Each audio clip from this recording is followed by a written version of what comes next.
गुरुजी, मुझे ध्यान करने में प्रभु का रूप का आधार लेना पड़ता है।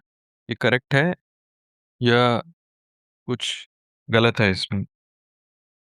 ये बहुत उचित है। जब आप इस पद्धति पे चल रहे हो, प्रभु की तरफ, प्रथम तो रूप का ही आधार लेकर व्यक्ति चलता है। बच्चे को भी कुछ सिखाना होता है, तो उसको रूप ही दिखाया जाता है।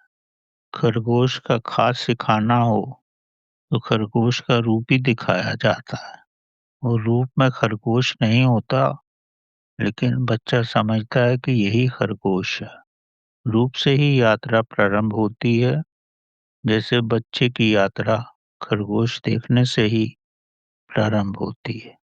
तो जिसमें आपकी वृत्ति है, उसी में रमो। धीरे-धीरे जब उसमें पूर्ण रूप से रम जाओगे, तब आपको वास्तविक खरगोश दिख ही जाएगा। ये आपके लगन पर है, आपके परिश्रम पर है और प्रभु की कृपा पर है। तो किसी भी रूप से जैसे आपकी मनोवृत्ति है, वैसे ही परमात्मा की तरफ चलो। कुछ भी गलत नहीं है, सब अच्छा है। संसार में जितने भी व्यक्ति हैं, हर एक की अलग-अलग मनोवृत्ति ही होती है। अगर पक्षी भी एक स्थान से दूसरे स्थान पर जाता है, तो हर बार अलग-अलग रास्ता ही चुनता है, तो एक ही रास्ते पे नहीं जाता। इसी तरह जैसी भी आपकी वृत्ति है, वैसे ही चलो।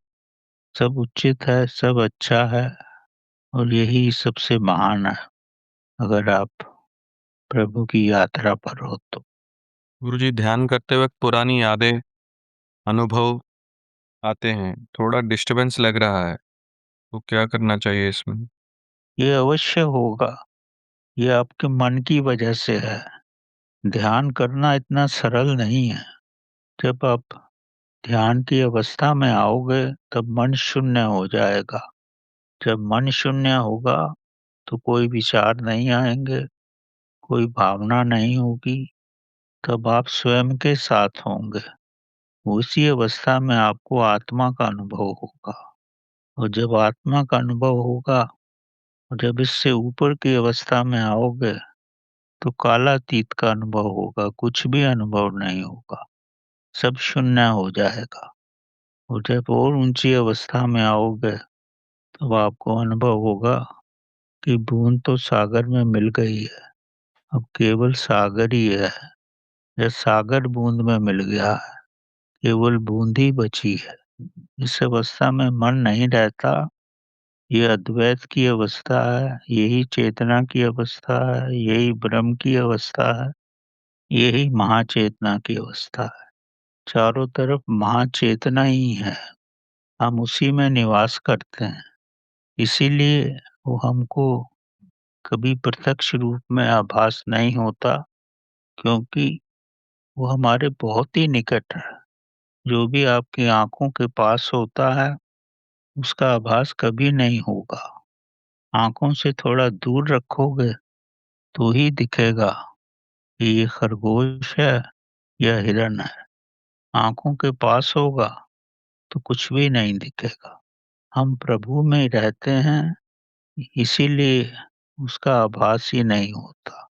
जिसमें आप रहोगे, उसका आभास नहीं होगा। मछली पानी में रहती है, तो पानी का आभास नहीं होता, लेकिन जब पानी से निकलती है, तब तड़पती है। इसीलिए जब आप प्रभु से दूर होते हो, जब जीवन में कष्ट ही कष्ट आते हैं, तब आप मंदिर की यात्रा करते हो, अपने भीतर की यात्रा करते हो, तब आपको मन नहीं सताता। जब संताप में होते हो, तो मन नहीं सताता, मन शून्य हो जाता है। यही जीवन है।